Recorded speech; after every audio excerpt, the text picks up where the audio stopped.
Hello, everybody. Episode 55, Section 300. Let me mask up. I don't have an actual mask. All the masks sold out everywhere. Man, that's not gonna prevent nothing.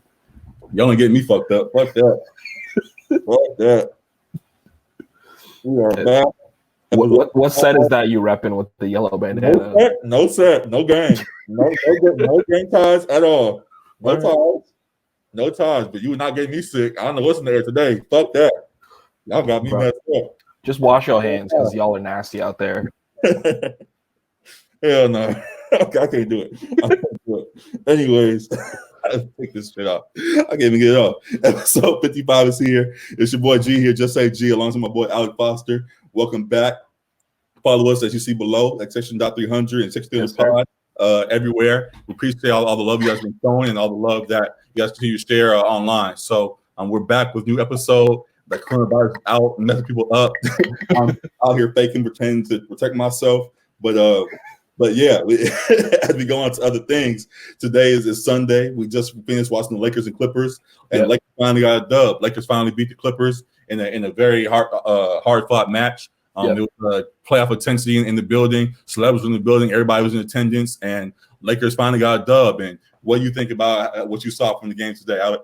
That's a good win. It's nice to finally get a win against the Clippers after starting off 0-2 against them. Can quiet the noise surrounding those two teams, like which team is the better LA team. Right.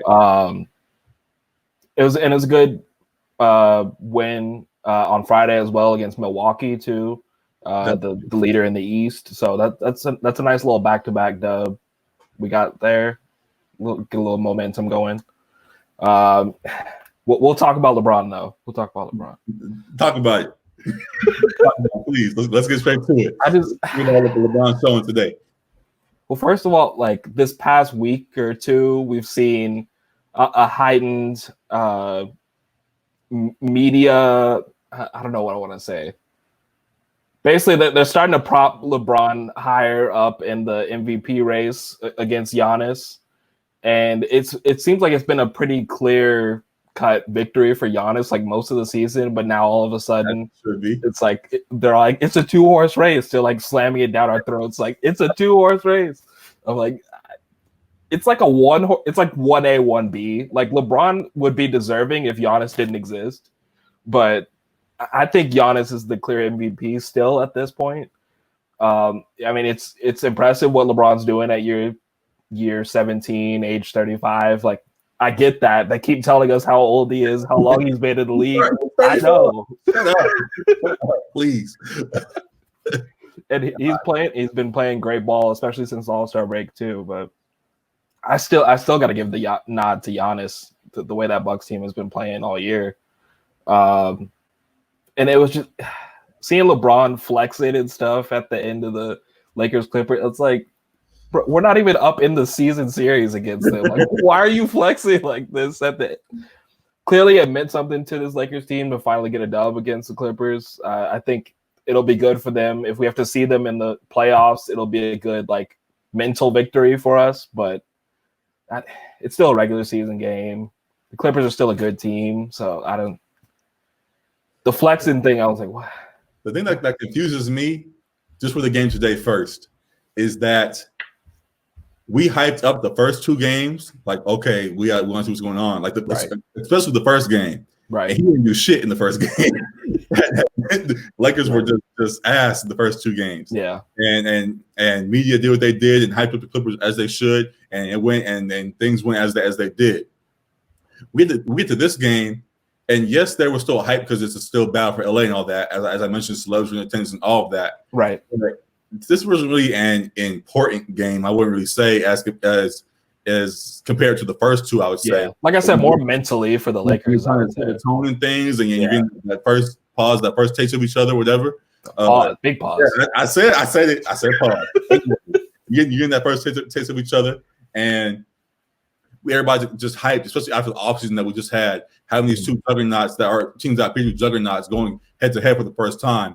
That's when you want to see LeBron step up and show him to set the tone early and show who we are. He didn't do that. We lost the first two, and then for the game that didn't really matter to us. Like, sure, we're getting closer to the playoffs, and it's time to step things up. Right. But in reality, like in this moment, it isn't that important. It's more of this is much more of a media game than it should be a game that matters to them. Mm-hmm. Yet still, they bought into it, especially after that Bucks game that we mentioned a couple days ago when Giannis was crowning himself. LeBron came back today. I posted the video of Kuz crowning him today. Also, there's Kawhi. There's Kawhi playing that. Kawhi's doing commercials and things, playing to be the king himself and stuff like that. So LeBron got crowned again today, trying to reclaim that. But today was not the day to do that. You do that, you should do that day one, or you do that playoff time. Right. And that's getting picky. I understand that still today you got to go out and play the game, and emotions are high. So you got to play in front of you. Yeah, it's still understandable. Right. But when you add the full context of the season, and this being their third game against each other, and us not seeing that intensity in the first two, it's just as fans that are also realists, it confuses us at times. Like, like, where was this earlier on, and things of that nature. So, I'm still confused about all of that. Also, as I said about this being a media game, this is the perfect media setup for LeBron to jump ahead in the MVP race right after beating him on Friday, and then playing Kawhi right after that. It's the perfect setup for LeBron to be like, hey, or for media at least to be like, hey, LeBron in year 17 at age 34 on his 34th team to jump ahead in the MVP race. So it was the perfect setup for him to do what he did today, and he capitalized on it, and you can't knock him for it. Like, he did what he wanted to do, and he played well. He balled out. As Laker fans, I definitely appreciate the W.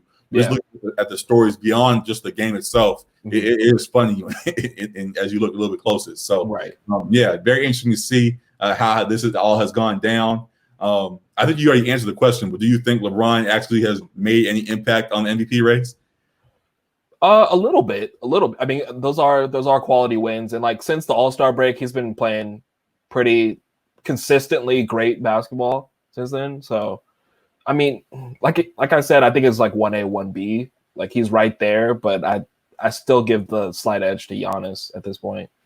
I don't know what would make him surpass Giannis. What do you think about people arguing that? Actually, first, I want to go to this. It's funny how now people are nitpicking the meaning of the definition.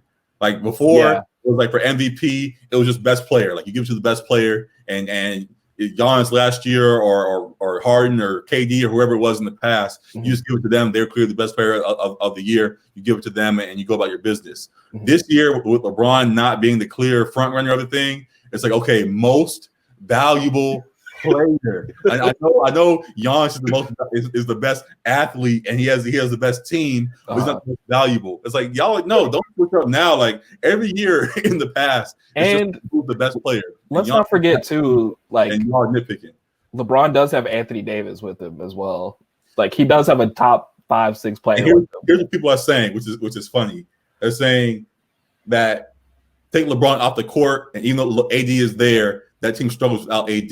Take Giannis off that court, they have Middleton, but they have a whole crew, and they still do well. And it sounds good, like individually when you put it like that. But at the same time, it's just like I said, this is the most valuable player, and in the past, it's always been best player. And Giannis has shown for the majority of this year, he's still on pace to get damn near 70 wins. Yeah, and that team is on that pace because of him leading them to that position. So Giannis doing what he has done with that team is why he needs to still be ahead in the MVP race.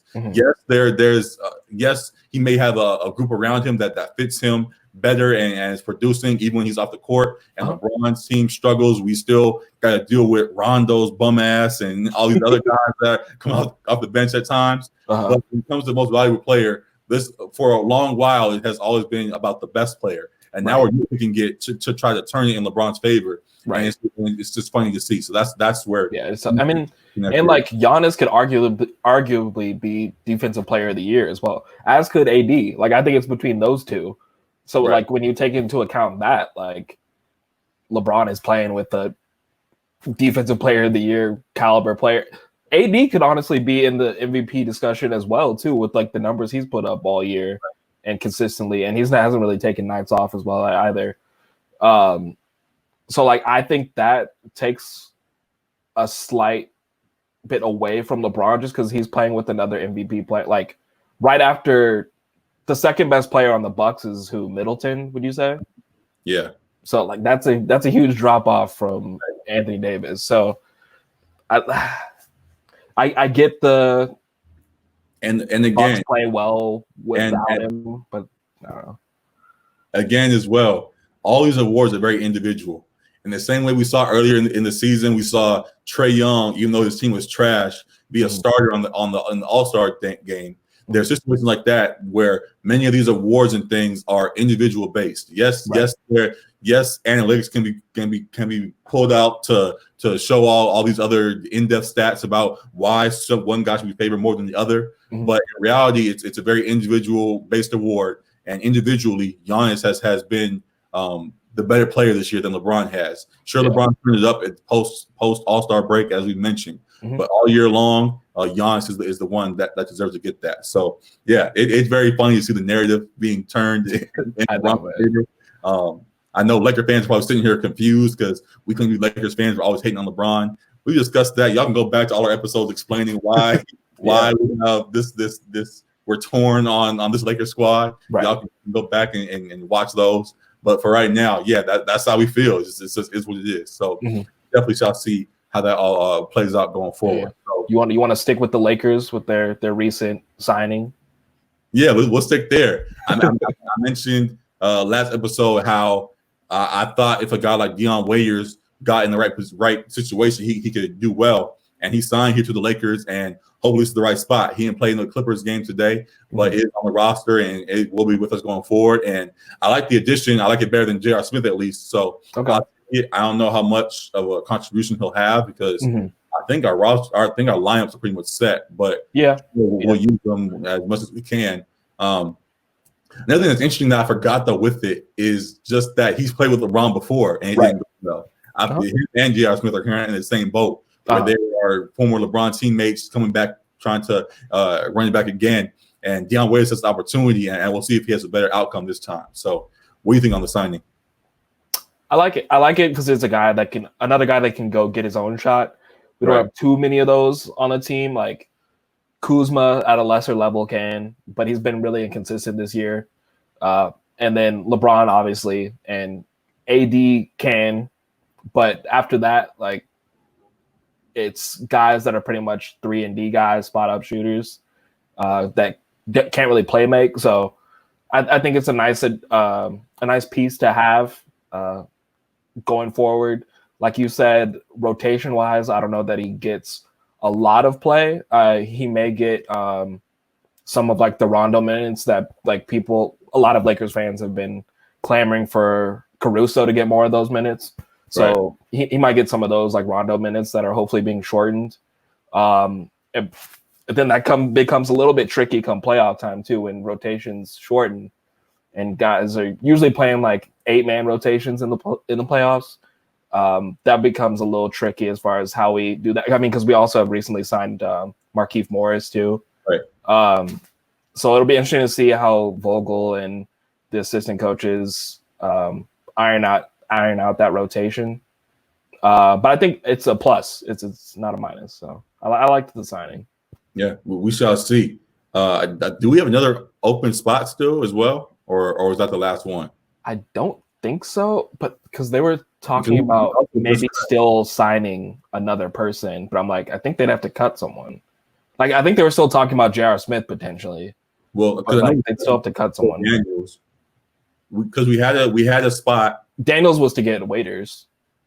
I thought Boogie was to get Waiters because we cut Boogie. Boogie was to get Markieff. Oh, okay, right. I forgot about that. Okay, so yeah, then we have a full roster. So yeah, I mean, like I said, I like it as is. We'll see how Waiters fits in as you were mentioning, and just go for it and see how this roster. They're already a good team. Like they're the number 1 seed. I think still up 4 or 5 games. Like just clean up those rotations. Yeah. Continue to lessen Rondo's minutes. Yeah. And we'll be in good shape. Yeah. That's all I want. So yeah, definitely like what I see from the Lakers. and we'll definitely see how the rest of the other season goes forward. Definitely excited going to the playoffs and all of that, and excited for what LeBron and those boys have in store for us. So that's Lakers talk. Now going elsewhere in the NBA, I mentioned Trae Young earlier, and there was a big debate this week about Trae Young and some things that he did on the court. Yeah. He had that play against the Hawks early this week where he did enough the Blazers to between Trevor Ariza's legs, and when he did that, he threw the ball between his legs and tried to go around him to get the ball back. That's one of his moves now, and Trevor Ariza doesn't play that. So when the ball went through his legs, Trevor Ariza was like, "Nah, okay, you got that off, but you're not getting the full play." Yeah. So when Trae tried to go around him, he threw a shoulder at him, got a tech for it, and got kind of confrontational with it, and that was a big scene that started a lot of debate. And it was a lot of debate between us because we saw two different sides of it. Yeah, you saw it as Trae's doing this thing, that's his play. If you get beat on it, you get beat on it. I saw it as Trae was a real nigga. Like, hey, if you get those balls between my legs like that, this is not A1 basketball. This is not street ball. The thing is, it's a legal basketball move, bro. This is not. If you're trying to be disrespectful to me, I'm gonna be disrespectful back, and I'm throwing a bow at you. You catching one for that. Okay. You don't play that on this level. So, yeah, we were definitely torn on that. So, why do you feel the way that you do about Trae? I mean, I just feel like it's a legal move. I get that it's disrespectful. But like it is a legal basketball move that he's done plenty of times as well. I guess Trevor takes exception to it because he's an old head now that he's like an older veteran, and Trae is a young dude. But that kind of stuff is kind of stupid to me too. Like, I'm not gonna let the young guys sun me kind of thing. Like, I just think like check up and stop him. Like, you don't have to like throw a forearm at him to get the message across. I guess I don't know. I understand setting the tone, whatever. If he's willing to take fines and texts, keep doing it. But I don't see like the big hoopla about going through someone's legs.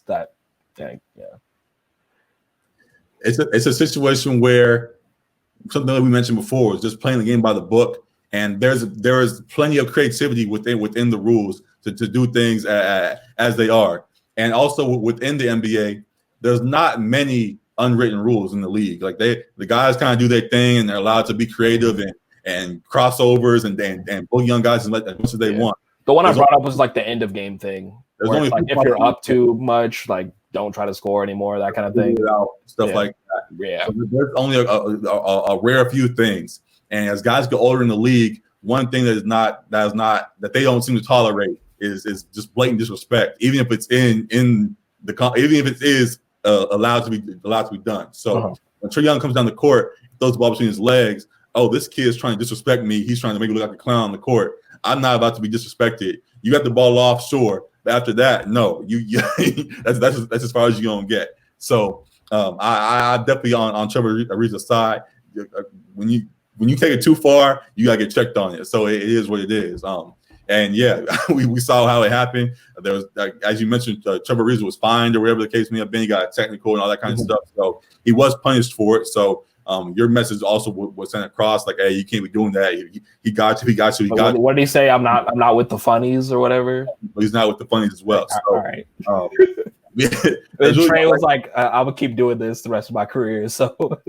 As we both have mentioned, there's really no right answer. We've seen many players come out on Trevor's side. There's also a whole bunch of media and others that are saying like, hey, he got you, just deal with it. So it's very split. There's no right answer. I don't know what you think in the comments, all that kind of stuff.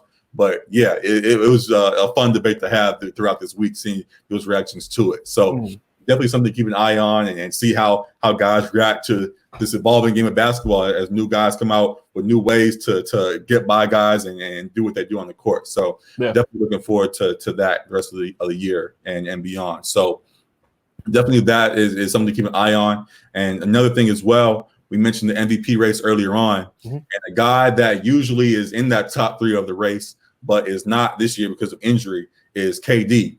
And KD is not this year all year long because of the Achilles injury he suffered last year. Right. And this is the season of trying to get back.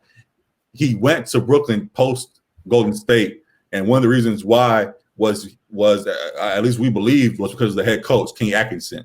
But a couple of days, I believe it was a day or two ago, Kenny Atkinson stepped down, and reportedly it was because I guess as the season progressed and made talks and coaching off the court with KD and Kyrie, I guess he got kind of fed up with the situation and no longer didn't want to coach them going forward. Kyrie was talking about the Illuminati too much. It was like Kyrie got a sideline. Hey, you know the black man is God. Hey, Kyrie, time like we mid game, like you can't. I'm sorry, I ain't trying to hear that bullshit. So yeah, all kinds of shit was going on, and Kenny got fed up and has left. So I don't know where the next turn now. Kenny is a great coach still, in my opinion, at least from what we've seen. He still had the Nets in solid position. They weren't as high as I had hoped, but they still are in the playoff race and look decent. Guys like Spencer Dinwiddie are still playing well, and Karis LeVert dropped 50 points against the Celtics a couple of days ago. So there's definitely talent there that Kenny Atkinson was able to bring out. The main two guys that he needed to mess with, I guess he didn't get along with too well. So I guess his third eye wasn't open. I guess not. So I really, it's a very interesting situation now in Brooklyn. I had very high hopes for that squad and still do, because I still think Kyrie and KD are still there. So with those two, regardless of who the coach is, I think you can put them on the court and they'll figure things out. But seeing how things have unfolded, when you had what was believed to be the right coach there, it's interesting to see now what has happened. So we see the situation, and where do you think they should go next? It's interesting because it seemed like Kenny Atkinson has like recently been seen as like one of the best developmental coaches in the NBA, especially with young guys, young talent, getting them to harness that and develop their game. And we've seen it. It's worked for the Nets. They were able to get to the playoffs last year with D'Lo there and that young squad. And with this year, I mean, they've had Kyrie, but he's missed a lot of games, and they've still played pretty well, and they're still in a playoff spot. So it was shocking to me to see that they had mutually agreed to part ways at this point in the season too. Like, they're playing pretty good ball for the squad they have right now. I was like, I'm not sure. Maybe Kenny sees another opportunity elsewhere in the league where he may be able to get a spot. Like, I know Philly has been struggling a little bit to get their pieces to fit with Ben Simmons and Embiid, and Brett Brown's coaching job maybe in jeopardy. Right. So places like that where he might find a landing spot.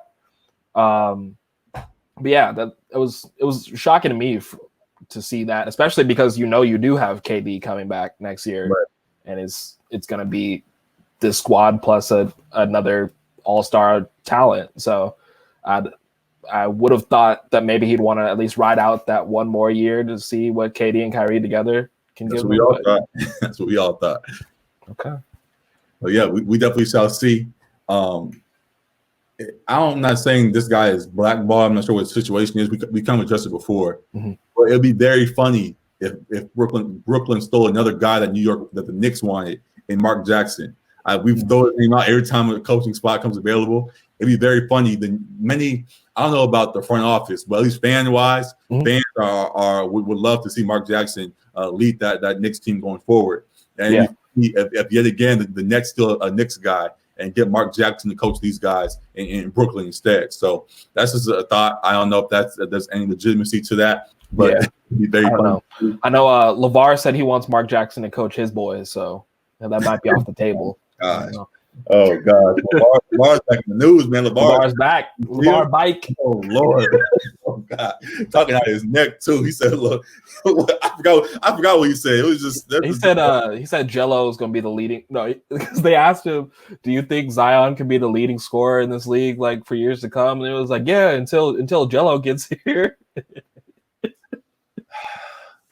He was like, "LeVar, you saying Jello going to lead the league in scoring?" It's like, "Of course." All right, I want to be respectful because he at least he's made a G League roster. I believe he signed Oklahoma City, so he's at least there and working his way up. So technically, there is a possibility. However, he has talent, not elite superstar talent in the NBA. Or like LeBron's still here, AD's still here, Kawhi's still here, KD's still here. Like, what the leading scorer? What are we talking about? Like chill out. Chill out.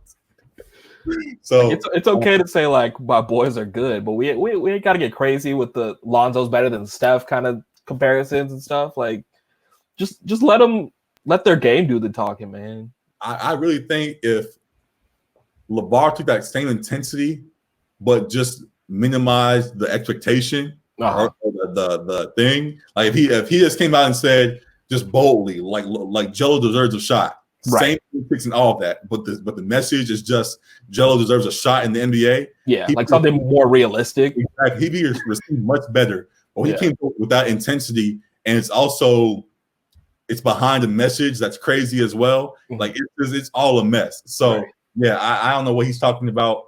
I am excited to see what's to come with LaMelo though. I think we talked about the Knicks for a half a second. If LaMelo ends up in a spot like that could quickly turn them around. So I am excited to see what's to come with LaMelo. But in regards to Angelo, I don't know, man. We just gotta wait and see. I mean, he is on a G League roster and working his way up, but best scorer in the league. That's just LeVar not happening. That's just LeVar. So it's not happening.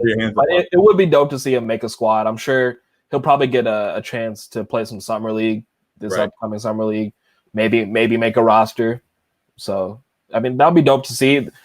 That'll be dope they would finally have all three ball boys in the league. So that would be goal achieved. And as memory comes back to me as well, I remember another portion of that conversation, just thinking about how LiAngelo is young. LaMelo, or whichever the boy, Jello is young still too. So like if he doesn't get it now, he can't still work his way up. Like he still has time to develop his game still and continue to work his way and get into the league somewhere down the line. So this ball boy story is not over anytime soon. It's gonna be alive going forward. So definitely excited to watch it all unfold. Have you been watching Ball in the Family? Is that even still going? Still? It is still going. It is still going. I'm a few weeks behind, but it's interesting just seeing like the stuff that kind of went on. Right. While those like headlines were like breaking that we see, because I mean the show's like a couple months behind of what is actually happening right now. Right. But yeah, I mean it's still funny, it's still entertaining. But have you been paying attention to the Pelicans and that AC race at all? Hey, listen, the Kings are only like 3 games back. I don't know if you noticed that. Oh, I've seen the Kings. They quietly sneaking up on y'all. Hey, and everybody was talking about the Blazers and the Pelicans and the Grizzlies and all that. The Kings are right there in that conversation too. So I keep sneaking that 8th conversation in there. Y'all don't want to listen, but we right there. 11 seed Kings. We are knocking on the door, baby. We right there. We right there. Pelicans gonna get ahead of them. The Blazers gonna get ahead of them. Don't you worry. Are you sure? Like they neck and neck right now. I'm sure. All right. I'm sure. All right. Dame is back now, so the Blazers gotta come up a little bit at least. Okay. I think they're getting Nurkic back too. If you say so. If you say so, we shall see. My baby Pelicans for this AC race. You want to talk more about the Pelicans? I kind of steered away from that, but you want to talk about the Pelicans and their push for that? Oh no, I mean I think they're looking good. It'll be tough to catch the Grizzlies. I think they still have like 3 or 4 games in between them. Mm-hmm. The Grizzlies have a tough schedule though, so that's kind of in the Pelicans' favor. But it would be dope to see. I mean, I know ESPN would be salivating if we got a Pelicans Lakers first round matchup, and as would I, because I would love to see it. Even though I think it's Lakers in 5. But what were you saying? I said, especially with the game we already got between them when we were healthy, like it was a very entertaining game start to finish. Right. I would love a playoff series between them too, but Ja's holding it down, so I don't think anybody taking it from him. There's like you said, the Kings, Pelicans, Blazers, they're all neck and neck. They're fighting for that 8 seed. So you mentioned first in that. You said the Kings, the 11 seed Kings, correct? Pelicans, and then the other boys. I want you to know this. I'm learning the media game. I'm learning how to manipulate and get you to say things. And you're already starting off with the Kings. I like that. So I'm getting better. So definitely appreciate that, and definitely looking forward to how that race unfolds going down the line. So definitely. We talked about all of that. And another thing, as I kind of joked about at the very beginning of the show, with the coronavirus going around and everybody freaking out about what's going on, there's rumors of the potentially of games being played without the fans in the arena. Right. Many players like LeBron have come out and said, "I ain't doing that shit if the fans ain't there." But just the effect of it throughout all leagues and things. I saw a clip of Cristiano Ronaldo going into a match this morning. Funny. Yeah. And there were no fans in attendance. He got off the bus, and usually there's fans there. He greets them all, but there were none today because of, like, as I mentioned, the coronavirus. Right. So he got off the bus. He was pretending to slap hands with them and shit as he was going down, and he kind of smirked about it. So yeah, it's funny to see it's crazy to see actually the effect that this virus has had for sure worldwide. It's something that has the whole world on notice. So definitely, if for some crazy reason you weren't washing your hands before, you say washing your ass. Wash your hands and your ass. Like public service announcement. Wash your ass. There was Twitter shit a while ago about white people not washing their legs. Y'all better wash your fucking legs now. I don't want y'all better wash every part of your body. Don't touch me. Just don't touch me. Don't give me no handshakes. Nothing. They said like the Purell is like selling off shelves. I'm like, just wash your hands, man. It's crazy, man. Like, yo, get some soap. Wash your hands. It's that simple. But yeah, anyways, we mentioned in the NBA, going back to kind of to our topic, we mentioned the NBA guys are like refuting it and not wanting to play in those rings at all. In the XFL though, the Seattle, I forgot what the teams are, but Seattle and Houston are scheduled to play a game either this weekend, and it might be going on now, or next weekend. And reportedly, they may be playing that game without fans in the arena. So a situation where it's crossing over to the U.S. and we're seeing situations where leagues are trying to be protective of their fans and players and not allowing them to be in such a vicinity where it even spread like that. So yeah. Again, I think there's been like 12 deaths now in the U.S. So again, just wash your hands. I'll be so simple. So yeah, we'll leave it at that.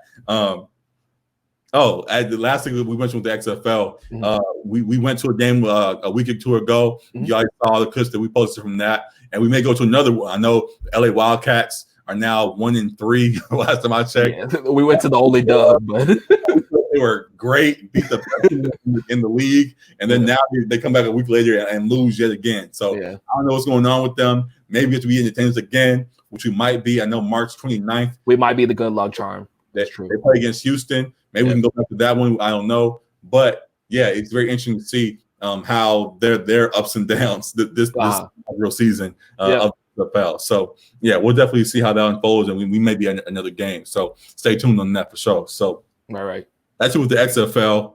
Moving to the NFL though, this CBA is still being debated about. There's a lot of talks about trying to figure out what is trying to find some kind of resolution with it all. More details are coming out about it, about we potentially being allowed for players, at least during a certain time, during the offseason and things of that nature. Josh Gordon going to be sick to his stomach. If that passes, he's like, y'all, every single year, y'all kick me out the league for smoking. Stephen A says I'm damn near a crackhead. Everybody's texting me all the time saying I need help. And then a year later, y'all allow the league to smoke. Like, if I was him, my God, sick. Because at his peak early on during those first suspensions, like he was potentially a top 5 receiver in the league. Like those dudes, potential Hall of Famer. And he kept on smoking, and things kind of fell out because of that. And the weird thing is, I say fell out. Even when we last saw him, he still looked decent on the Patriots thing. So the talent is still there, but weed is what's holding him back. At least was. CBA's passed, and he may be good to go. But it's very interesting seeing how things like that are being debated and what the aftermath could be if they do pass. So, definitely keep our eyes on this CBA. Guys are still not happy with the 17 games. There are certain guys. I saw a video of like Ryan Fitzpatrick who came out and say he's yes for the CBA that's being proposed. Other guys have came out like Marquis the Pouncey brothers, right, come out and say hell no, very adamant against it. Players, stay strong. I know some of us are folding, but don't strong. We'll figure He's it saying out. like we gotta make sure y'all are set. Like the guys that aren't making those big contracts. I'm like, trying to help cut each other out. And I will say I do appreciate the camaraderie and the effort that they're doing to preserve the brotherhood that league tries to be at times. So I do appreciate their effort, but it's a very interesting situation. Like I read up on it still. So keep our eyes on it, and we'll see how it unfolds going forward. Now turning to more of the football stuff, though. This Tom Brady, Antonio Brown thing, man, it's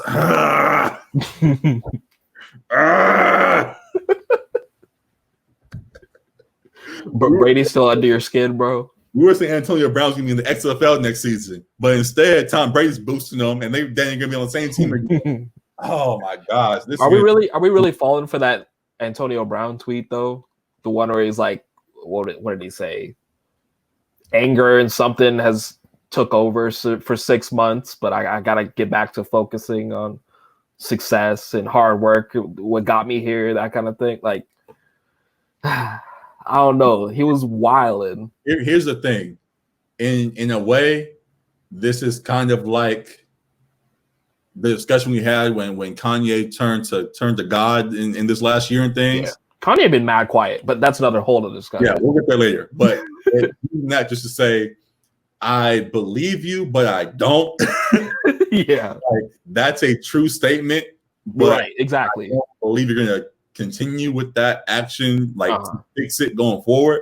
Like, yes, anger appears to be a large portion of what's going on there. Yeah. Like actions speak louder than words, basically. Like, right. Yeah. And clearly anger plays a big role, and you are acknowledging that, yes. But I also don't believe that you're going to go forward and try to change that. Like, you still appear to be on the same path. So, yeah, I don't know. He's gonna need a full Kanye-esque turn into a full Christian, or in Antonio Brown's case, a full clean athlete to get himself back in the NFL.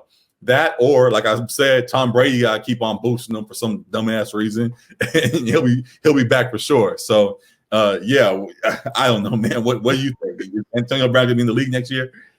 I don't know what the status of his legal troubles were. I think that would be the only thing probably that would hinder him, because if he still has the talent, I think someone's gonna pick him up. That's probably why he's so quiet. I think he's in court. Yeah, like NFL is definitely one to look the other way if you still have immense talent. Right. Especially, those NFL owners, they just want to win. They just want the money. So I think we could see him if there's no legal troubles. I think we could definitely see him on the team next year. Yeah. I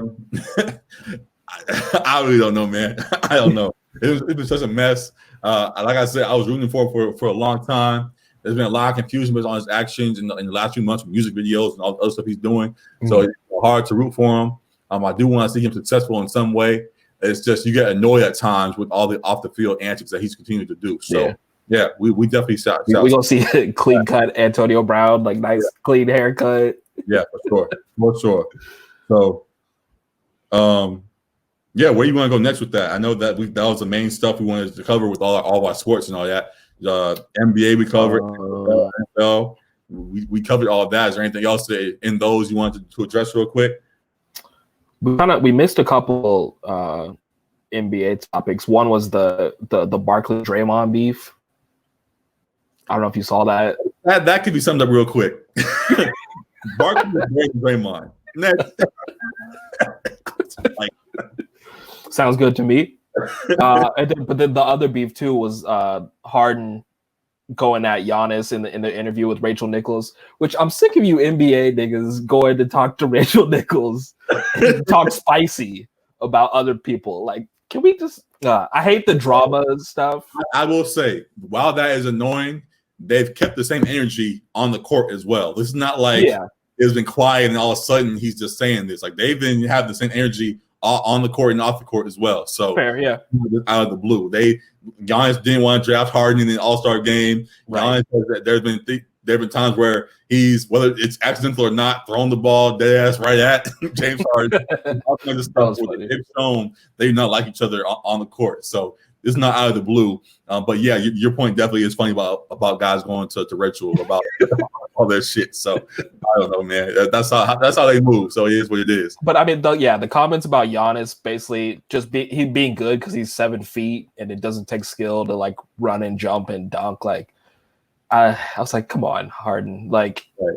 Yes, you personally might be more skilled than he is, but to be as good as he is at that height and body size, and to be that agile, and to be able to average the kind of stats he does in the league and be an MVP and possibly a back-to-back MVP, the dude is clearly supremely skilled as well. So like, I get that we're beefing, we're throwing a little extra sauce on it because we don't feel the respect is there from Giannis as James Harden, but I was like, don't poke the bear. Also, right. Too. I think they're playing sometime soon in the next week or so. So that'll be an interesting matchup to see. Mm-hmm. But yeah, Harden got to chill. They got to focus on their own playoff run. Yeah, don't poke the bear. Giannis definitely is hungry and is trying hard to not have the same playoff woes that Harden has had in recent years. So he's trying to get past that. Also, there's been a funny thing where, at least on Twitter, where they're like, well, a 7-foot Harden is an all-time great, and a 6'5" Giannis is not in the league. Like, fam, that is not how it works. That's not how it works. And also, I could very easily argue that a 6'5" or whatever Giannis is just Harden's teammate Russell Westbrook. Like, these very well could still win the league and still be the same caliber that he already is at. So, yeah, it's very funny how narratives get twisted and how people try to make up some kind of argument to prove one or the other right. I think they're both great and in their own right, and how they get the game, how they get the job done on the court, and you gotta appreciate both. We can have fun with the argument. We're trying to do that Twitter shit like I mentioned. It just doesn't make sense. So yeah, leave that alone and just enjoy. Be fans and enjoy. Let them play out the beat for us. So yeah, we definitely shall see how that goes. And lastly, Steph bike. Steph bike. I mean, Steph is back, and he was back for a game, and then he got the flu. Yeah, acting like he might have coronavirus. Listen, the tank is real. Is real, very real. They're trying to get James Wiseman or one of them boys draft. They can't blow the draft stock. Steph came back and was shooting threes from the half court line. Hey, Steph was balling. It was good to see. It was good to see. Even though they lost, they're like, "Yo, he's good. Like, get him out. Get him out. We can't do it. We need to lose every game possible this year. He's too good. Get him off. We're not ruining this tank." So now all of a sudden he has the flu. Is going to be out for however long again, and we shall see what's going on. I think, like I said, they trying to get that draft pick, and I respect it, man. When you have a season like they've been having, just tank and go all in on the tank for 1 year, and then bounce back and be the team that we watched for so many years. I think they're going to be very nice next year, like top 3 seed probably in the West. They very could be. There's still maybe time for Clay. He needs a little bit more time to adjust, but even in that, I think that he already has. There's been a commercial that's been out about how he's hungry to get back on the court. And while there is definitely a media side to that, where it's just a narrative trying to be pushed, I think there's also a very real mindset that Clay has as well, where he wants to be out there. So I think that while there may be time where he has to ease himself back in, once things get rolling, they're going to be scary again. So definitely looking forward to all of that. That's definitely a lot going on in the NBA right now that I'm excited about. So keep our eyes on all of it. And also, I almost forgot, bro. We're in March, so like March Madness is here. We haven't really watched any college basketball. So we're not giving no type of deep dive at all. Well, I will say, I personally haven't talked too much about it because Arizona has been not too good this season. Like they had supreme expectations. They had the 5-star talents, and they're just coming up short. Their last game, like yesterday, they just lost to Washington, who's like the worst team in the Pac-12. And that was the last game of the regular season. And I don't think they're going to make the tournament. So I didn't want to mention it either. Low key, I've been watching too. But I continue to say that I wasn't watching, so we could not talk about them. But yeah, I don't know what happened. Yeah. We were talking about Nico Manny being special at the beginning of the season. I still believe he is. I think he needs more time though. I hope he doesn't, because they still have him on first round NBA draft boards, but I hope he stays. When you get that first round tag, it's very hard to pass up. I know. Let you do that, and it works in their favor. So I don't know if he's going to do that, but I definitely understand very much so. Like, this is going to be a deep dive for people outside of Arizona basketball won't care about. But there was guys like Kobe Simmons there in the past. He should have stayed ambassador. Hey, one more year. I know the bag is nice. I know all the perks are real nice. But you can't go from a bench player in the NCAA to making a league team. Like, that's not how it works. There's another debate there that we could maybe say for another day, just about how guys are missing out on realizing that, yes, being a one and done seems great, but if you're a one and done to G League and bottom of the league for your whole career, it's not as good as sitting there for a little while and being a guy like, he might get annoyed at this, but a guy like Buddy Hield, who went to college for 4 years, became a star in like his fourth year, ended up on the starter and things like that. So they're great examples of guys that stayed and end up being decent talents. Have your fun, get your education, and get better. Exactly. And then if for some reason even if you stay 4 years and then fall out in the NBA, you were in college for 4 years and got your degree, hopefully. So now when things are working in the NBA, you still have something to fall back on. So that you can take that either way you want to. Yeah. I understand guys deserve to be paid. There's a whole other side of that debate that, like I mentioned, we'll get back to another day. But yeah, we definitely got to talk about that because not everyone's a one and done talent. Like, you really, maybe 10, 15 of those guys are one and done type guys that should go straight to the league. But a lot of guys need that maturity and that grooming to their game in the college level to help them be better players, be more NBA ready when they get there. So like, even like a Cam Reddish who struggled like the first half of the season, he's starting to pick his game up now. And he's still a young guy, but like, that's someone who would be a sophomore at Duke right now. Like, you can tell the difference, and the guys who have stayed 4 years and are now in the league, and guys who went one and done and maybe could have stayed longer. So yeah, I mean, we'll see how things play out with Nico and all those guys. We'll see how if Arizona sneaks his way into the turn year or whatever the case may be. Definitely gonna be filling out a bracket one way or another. With that, without any deep dive, just give me one team. If you make a bracket, what's one team that you think that you're gonna have winning your bracket? Gonna have winning? Yeah.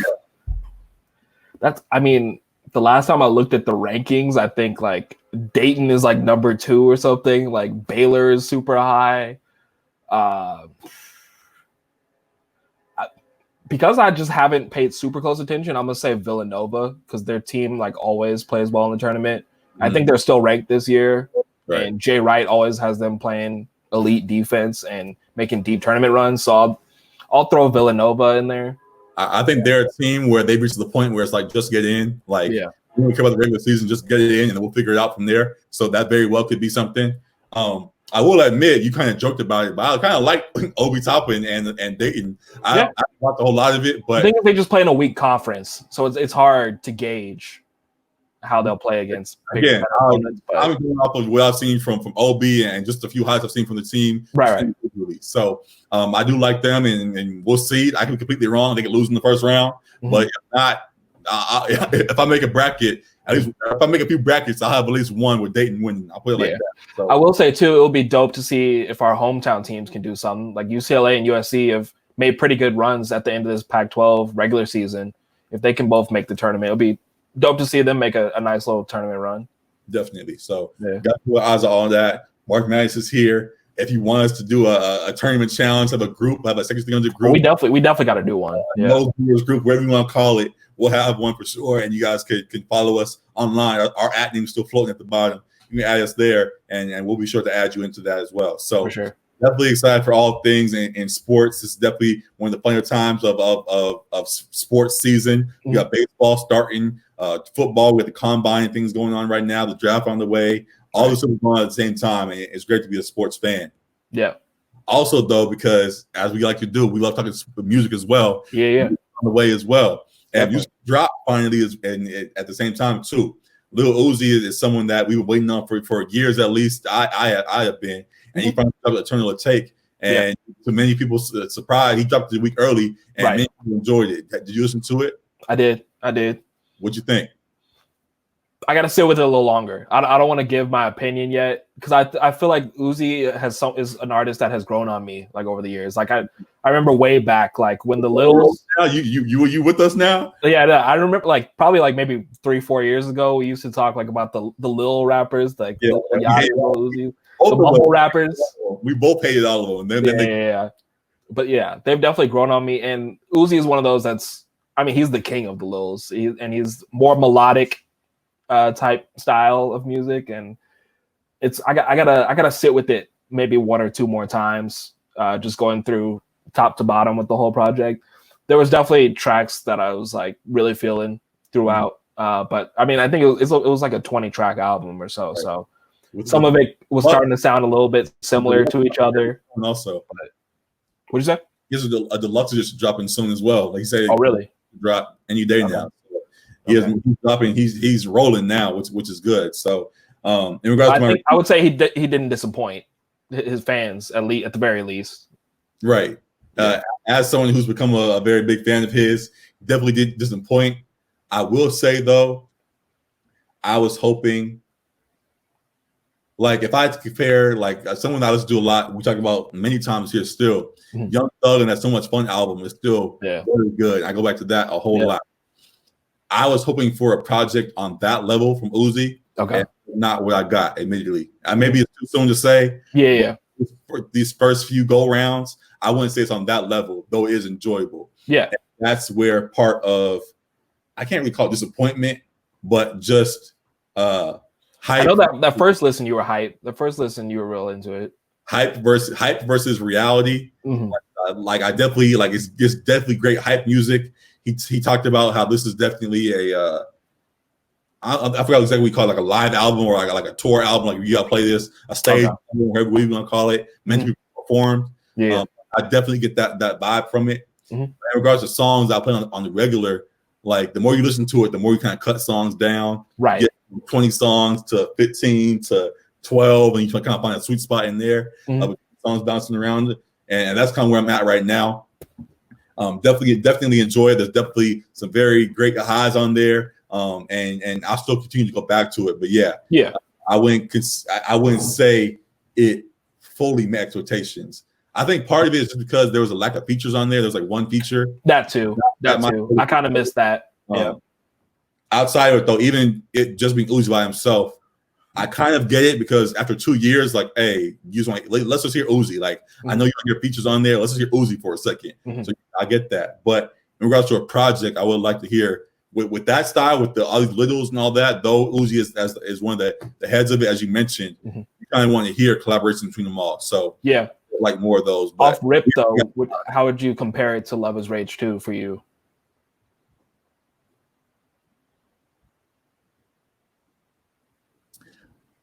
Got him stumped.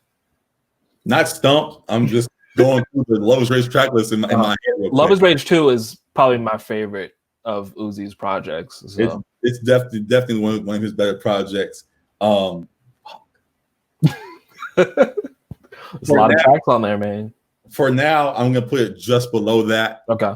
It's not saying that it's bad at all. Like it's Love Is Rage 2 is here and Eternal is there. Like it's like that. So I don't know, but that's a good question. That's definitely a good question that we could debate again. Yeah, fans going forward. Yeah, we gotta sit with it a little bit. Yeah. Definitely gotta sit with it a little bit more. But yeah, definitely great project for Uzi. Hopefully he does not have to take another 2-year hiatus or anything like that before he drops more music.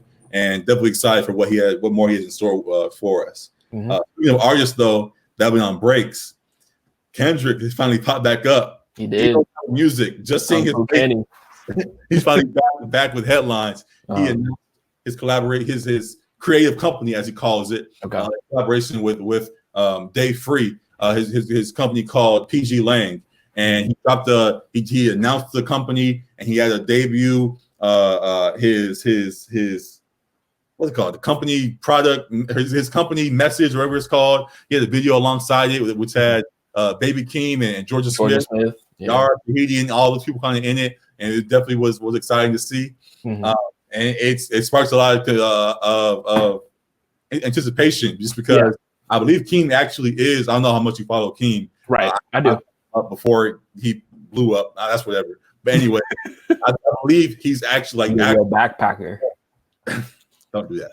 But I believe that Keem is actually Kendrick's cousin, or has that's what people have said. Yeah, ties to Kendrick. So if there ends up being a lot of collaboration between them going forward, that there could be a lot of greatness that comes from that. So those are sounds that could definitely mesh, I believe. Absolutely.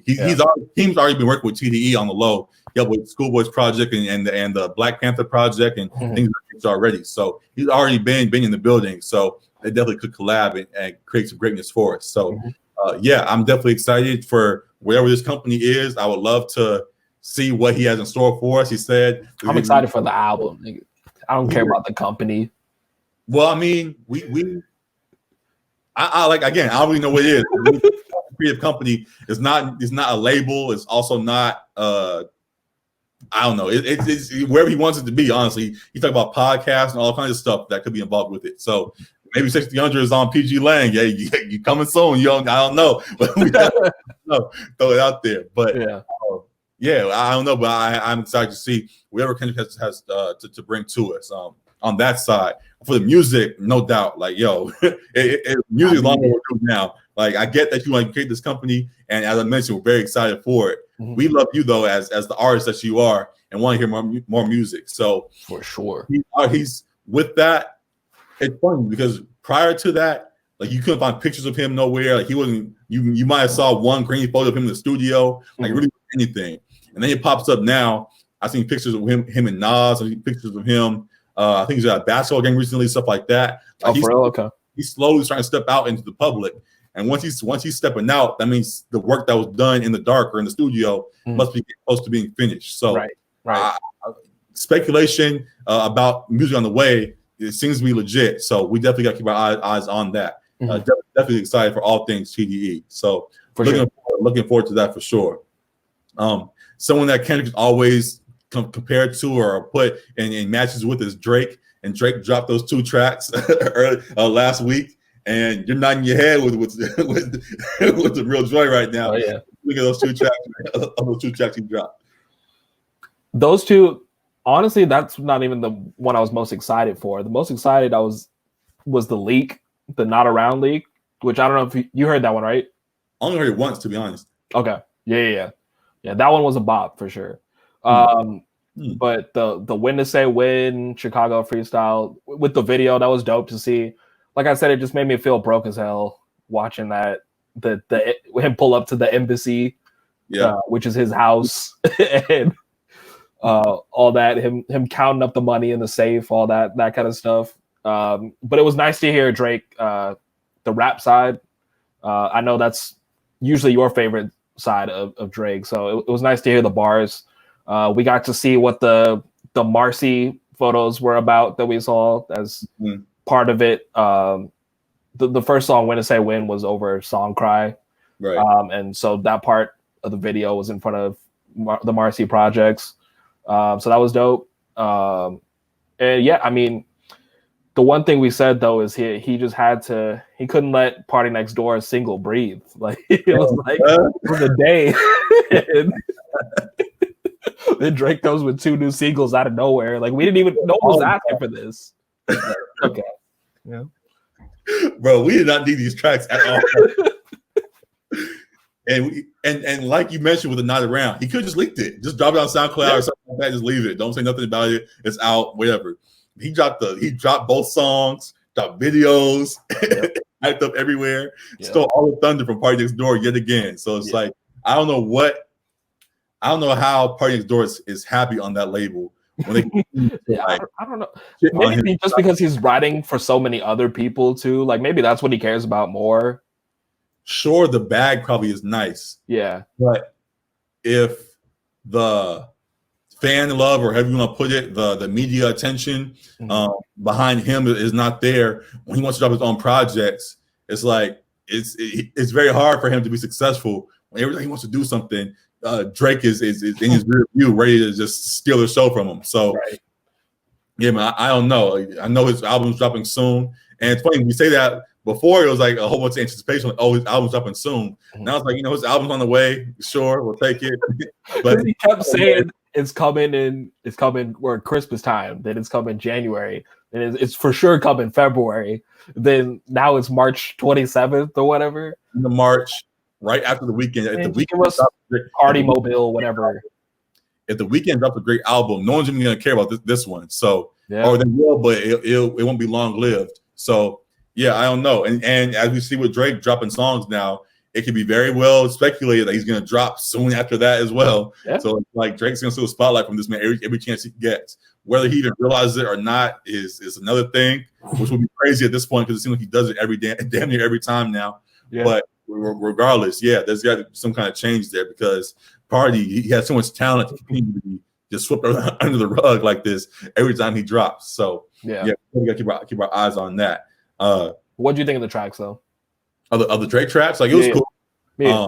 Like I mentioned, I was mad at first when there was rumors of the Benny collaboration and things like that, and then Benny came out himself like, "Hey, we trying to get something done." So I was like, "All right, let me just accept it. It's gonna be what it is." I like Drake rapping, so it could be something great anyway. So let me just sit back and it is what it is. I thought this track when he was out in New York in front of fucking Marcy Projects or whatever it was, I thought this was gonna be it. But it wasn't. But still, it was just a cool flex. Yeah. Admittedly, I hate to go this route, but when I saw the flex and how big of a flex it was, and the ending of, I think it was the first part of the video or whatever the video was, he was counting the money and put it in the safe at the end. Yeah. No addresses or anything like that. Like I just immediately got thoughts of like Pop Smoke and things like that. Like you flex too hard and people will try to steal that shine from you. And I would hate, especially with Drake, if someone as big as him, I would hate for that light to be stole from us. So that was just a dark thought that I had just because of the events we've been experiencing in the last few months. So that was another thing for another day, maybe. Yeah. But besides that, for the music itself, like I said, it was cool tracks. I haven't gone back into too much, but it's also like we were saying. I hate how like when songs are like on YouTube or SoundCloud, like it's not as easily accessible to like your own personal library and stuff. So like, hopefully we can get songs like that on. What'd you say? You can't put them in a playlist. You can't exactly. If you want, you got it's kind of an event when you want to go back and watch it. So, I'm with you on that. So we'll see. I don't know what it means. He could be dropping soon, or we could have to wait a little while longer. But he's probably going to want to take over the summer again. Like, that seems to be the plan. Yeah, and I mean that seems like it's far away. Shit, that's like 2-3 months from now. So we could begin that project sometime soon, as we mentioned. That's true. Oh, I was gonna say too on that the second part. I think it was the Chicago freestyle track. The dude singing, I think it's like Giveon or something like that. But I think he's a Long Beach artist, right? And his voice is real nice. Like I checked out some of his other singles that he has on Apple Music, and he's got talent for sure. People initially thought it was Sampa, or is it Sampha? I don't know how to say that dude's name. But I thought it was Sampha, and then they said it wasn't, and I didn't see who they confirmed who it to be. I thought it was Brent Fayez for a second. Oh no, but it's Giveon. No, I'm saying I know who it is now, but the first reaction is just seeing it. Like I didn't know who it was. I thought it was 2 other people. They confirmed it was him. I was like, okay, that's dope. He putting on some underrated artists. Yeah. I think on that Marcy flip, that wasn't done by 40 any of them. He found it from a guy named June. I forgot what his actual name is. I apologize, but he found it from another guy, and even left the guy's tag on the beat, which was great as well. So he puts guys on, gives them their credit as well. Yeah, that's dope. Awesome. So definitely looking forward to more Drake and everything music wise. There's been a lot of debate flipping to music, but outside of what we're hearing, the baby had a situation. I did see that. Yeah, where he slapped the girl or slapped the phone out the girl's hands as he's going on stage, something like that, and the internet has gone ablaze. Yeah. I'm like, man, like the baby's in trouble damn near every week. Like he gotta stop smacking people up though. That's what beating people up, please. I think apparently like he was going to the stage and she might have accidentally hit him, or it could have been intentional too, but then he just full on slapped her, and the internet is not happy about it, of course. So yeah, I don't know, man. I don't really have no take on it. Just sit your ass down. Honestly, I don't know. You can take the dude out the hood, but you can't take the hood out of him. I guess so. So yeah, that's really all. That's really all I got with this one. Oh, actually, fuck, I didn't want to talk about this. I was so hurt. But out here in LA, Griselda having a few shows, just having their What Would Machine Gun Do tour going nationwide. And I made 2 stops in LA. And I actually got a ticket to go see them yesterday. And I was supposed to go. But my schedule's been so busy that I missed out on it. I couldn't go. Busy?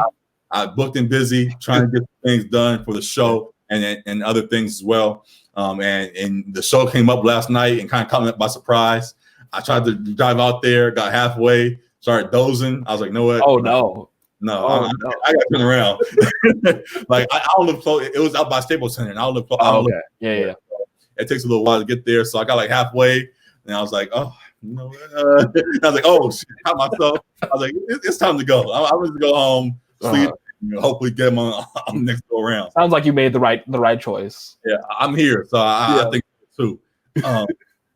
I don't think I'll ever get a ticket for $20 to see them again. That's an opportunity that's probably as they continue to climb in popularity. But still, I am happy to see that their growth, and would definitely love to see them in person sometime soon. So yeah, that was something that was I wanted to mention to end the show. Definitely want to see them soon. So yeah, that's it for Section.300 today. I don't have anything else to add, but it definitely was a great show today. Definitely enjoyed it. Yeah. A whole lot going on. Definitely a lot of sports and music things on the way to talk about. Fans, definitely let us know what you're thinking about it all. Drop comments below, and we'd love to talk to y'all about it all. So episode 55 is in the books. Follow us online as you see there. Subscribe to our page. Like, rate, review, comment. All of that for us. We really appreciate it all. Definitely got some big things planned. As I mentioned, I'm trying to work things throughout the week to get things done. So definitely got big things planned for the show, and excited to bring them to you soon. So appreciate y'all for tuning in today. Definitely excited for what's to come in the future. And we out of here, man. We out. Peace.